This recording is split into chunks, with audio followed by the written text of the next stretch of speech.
পরিষ্কার পরিচ্ছন্ন বহিরাগত মুক্ত একটা সেফ ক্যাম্পাস চাই, এটা আমাদের প্রত্যাশা।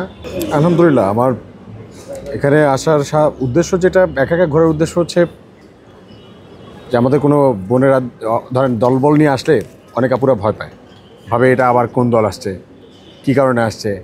অনেকে হচ্ছে মনে করে যে আমাকে এই কিনে টিজ করলো, তো সেই জন্য হচ্ছে একা একাই যাচ্ছি, যেহেতু সংকটগুলো জানাটা গুরুত্বপূর্ণ।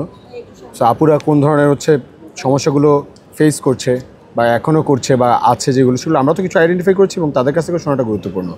যে নতুন কোনো হচ্ছে সংকট যেগুলো আমাদেরকে জানানো গুরুত্বপূর্ণ, সেটা আপুরা যাতে জানায় এবং ভাইয়েরা যাতে জানায়, সেই বিষয়গুলো নিয়ে হাঁটছি এবং তাদের কথাগুলো শুনছি।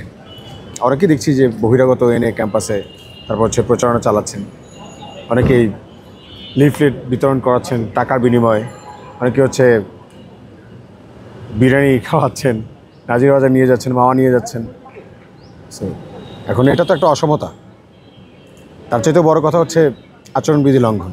তা আপনারা দেখেছেন যে গতকালকেও ছাত্রদলের কয়েকজনকে আমরা বহিরাগতকে প্রচারণা করতে দেখেছি, কিন্তু আমরা যতবারই শিক্ষার্থী ভাই বোনদের কাছে যাচ্ছি সবাই একটা কথা বলছে যে ভাই বহিরাগত মুক্ত ক্যাম্পাস চাই, বহিরাগত মুক্ত ক্যাম্পাস চাই। কিন্তু যারা শিক্ষার্থীদের এজেন্ডা বাস্তবায়ন না করে, শিক্ষার্থীদের সমস্যার সুবিধা অসুবিধার কথাগুলো না বলে বা সেই অনুযায়ী না চলে, যারা দলীয় এজেন্ডা বাস্তবায়ন করার জন্য ঢাকা বিশ্ববিদ্যালয় ক্যাম্পাসকে ব্যবহার করছেন, তাদের প্রতি আমাদের ধিক্কার এবং নিন্দা থাকলো। ঢাকা বিশ্ববিদ্যালয়কে রাজনীতিকীকরণ একটা সম্পূর্ণ রাজনৈতিক প্রতিষ্ঠান হিসেবে যারা দেখতে চায়, যারা এই রাজনৈতিক ইনস্টিটিউট তৈরি করতে চান ঢাকা বিশ্ববিদ্যালয় ক্যাম্পাসকে, আমরা আসলে তাদের প্রতি অনুরোধ জানাবো যে ঢাকা বিশ্ববিদ্যালয়ের শিক্ষার্থী যদি হয়ে থাকেন তাহলে এই কাজটা করেন। এটা একটা ঘৃণিত কাজ এবং আমরা ঢাকা বিশ্ববিদ্যালয়ের শিক্ষার্থীরা চাচ্ছি যে একটা আদর্শ ক্যাম্পাস হোক ঢাকা বিশ্ববিদ্যালয়। দাবি অধিকার আদায়ের ক্ষেত্রে আমার কখনোই একা মনে হয়নি নিজেকে।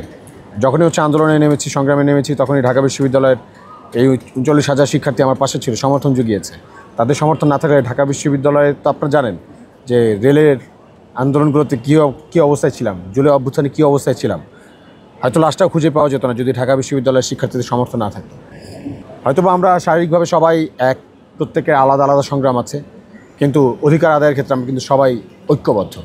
অতএব সবাইকে সাথে নিয়েই আমাদের যে অধিকারগুলো সেগুলো আমরা আদায় করে নিতে পারবো। ঢাকা বিশ্ববিদ্যালয় প্রশাসনের সাথে চোখে চোখ রেখে কথা বলে আমাদের অধিকার আমরা আদায় করতে পারবো, যেটা আগেও করেছি, এখনও পারবো বলে আমাদের দৃঢ় বিশ্বাস। যে বা যারা বলছে যে ভালোবেসে আসতেই পারে, আরে ভাই, আপনি নিরুৎসাহিত যদি করেন তাহলে আপনি কি তার হাতে লিফলেটটা ধরাই দিবেন? আমাদেরকে ভালোবাসার মানুষ নাই? আমরা কি দলবল নিয়ে হাঁটতেছি? কোনো শিক্ষার্থীকে কি আমরা হচ্ছে গিয়ে একসাথে আপু আসসালামু আলাইকুম এভাবে কি আমরা বলতেছি? কোনো স্বতন্ত্র প্রার্থীকে আমি এভাবে করতে দেখতেছি না। কিন্তু আপনারা দলীয় এজেন্ডা বাস্তবায়ন যারা করতে এসছেন তারা সবাই মিলে এই কাজগুলো করতেছেন এবং আপনি নিরুৎসাহিত করবেন, সেটা হচ্ছে আপনি তার হাতে এক বান্ডেল হচ্ছে বস্তায় বস্তায় হচ্ছে তাদেরকে হাতে আপনার লিফলেট দিয়ে, তারপর হচ্ছে তাদেরকে হচ্ছে 1000 টাকা উপঢৌকন দিয়ে তাদেরকে খাইতে নিয়ে যে এভাবে নিরুৎসাহিত করে কেউ কাউকে। ঢাকা বিশ্ববিদ্যালয়ের শিক্ষার্থীরা আসলে বোকা না। হ্যাঁ, বাংলাদেশের মনে রাখতে হবে প্রতি বছর 3.5 লাখ মেধাবী শিক্ষার্থীদের সাথে প্রতিযোগিতা করে সর্বোচ্চ মেধাবীরা কিন্তু এই বিশ্ববিদ্যালয়ে আসে, তারা কেউই বোকা না। সো এরকম অযৌক্তিক কথাবার্তা বলে শিক্ষার্থীদেরকে হেয় করাটা আমরা আসলে ভালো চোখেও দেখছি না।